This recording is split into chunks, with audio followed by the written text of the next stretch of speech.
दोस्तों अस्सलाम वालेकुम, नमस्कार। मौलाना अब्दुल्ला सालिम चतुर्वेदी, ये नाम तो आपने बहुत सुना होगा। 2 साल पहले दिया गया एक बयान उसके लिए अज़ाब बन गया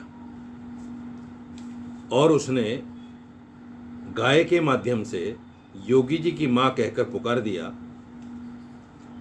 तो उसके लिए वबाले जान बन गया। मैं समर्थन नहीं कर रहा हूँ उसके बयान का, लेकिन योगी जी को इससे भी बुरा कहने वाले, इससे भी बुरे लफ्ज़ों से पुकारने वाले, इससे भी बड़ी गाली देने वाले यूपी के अंदर मौजूद हैं।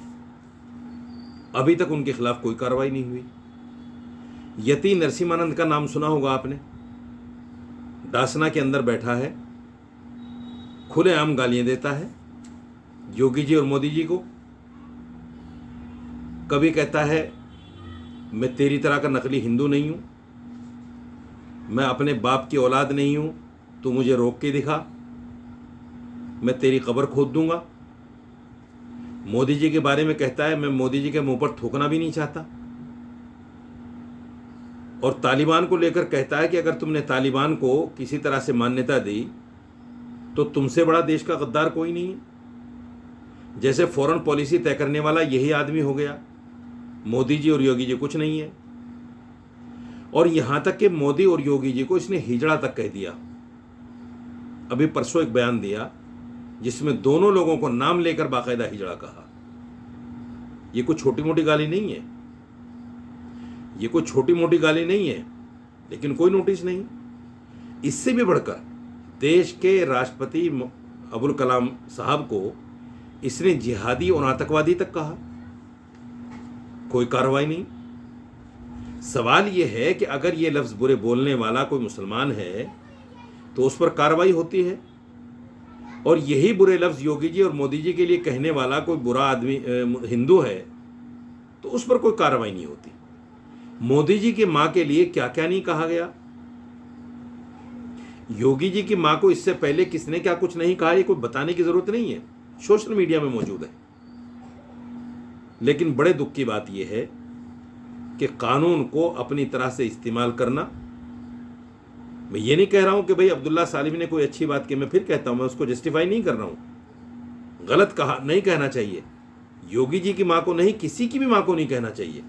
क्यों कहें, जब इस्लाम में माँ का दर्जा ये है कि अगर उसकी सेवा करोगे, उसकी खिदमत करोगे तो जन्नत मिलेगी, स्वर्ग मिलेगा, तो माँ के बारे में ऐसा लफ्ज़ तो नहीं बोलना चाहिए।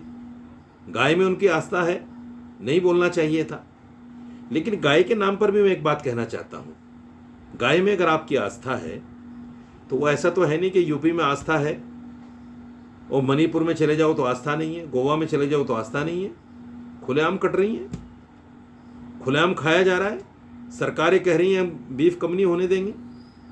और इससे भी बढ़कर देश की 10 बड़ी कंपनियां जो एक्सपोर्ट में नंबर 1 रखती हैं वो सारी बीफ एक्सपोर्ट करती हैं।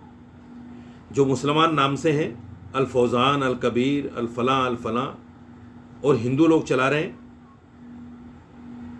उस पर कोई बोलने को तैयार नहीं। जहां भी गौशाला हैं उन तमाम गौशालाओं में ऐसे एजेंट बैठे हैं जो 5,000 में पूरी गाड़ी भरवा देते हैं, उनको कोई बोलने वाला नहीं है। भाई मुसलमान तो आज के वक्त में गाय को पालना भी अपने लिए गुनाह समझता है, काटना और खाना तो बहुत दूर की बात है। हिंदू बेच रहा है, हिंदू काट रहा है, हिंदू खा रहा है, कोई कार्रवाई नहीं है। और मुसलमान को झूठे पकड़ लें। अगर कोई गाड़ी का ड्राइवर भी है, अरे भाई वो गाड़ी का ड्राइवर है, वो कोई तस्कर थोड़ी है।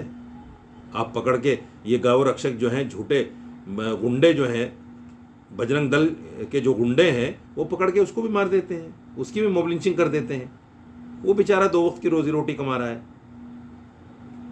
तो मेरा मानना ये है कि कानून को हिंदू मुसलमान देखकर इंप्लीमेंट नहीं करना चाहिए। कानून सबके लिए बराबर है और सब पर कार्रवाई होनी चाहिए। मुझे इस वीडियो के माध्यम से इंतज़ार रहेगा कि यति नरसिम्हानंद के ऊपर कब इस तरह की कार्रवाई होगी जिस तरह की कार्रवाई मौलाना अब्दुल्ला सालिम पर हुई है। कब वो आदमी जेल जाएगा, कब वो आदमी उसकी पिटाई होगी, ठुकाई होगी, कब उसको महामंडलेश्वर के पद से हटाया जाएगा, ये सारी चीज़ों का मुझे इंतज़ार रहेगा।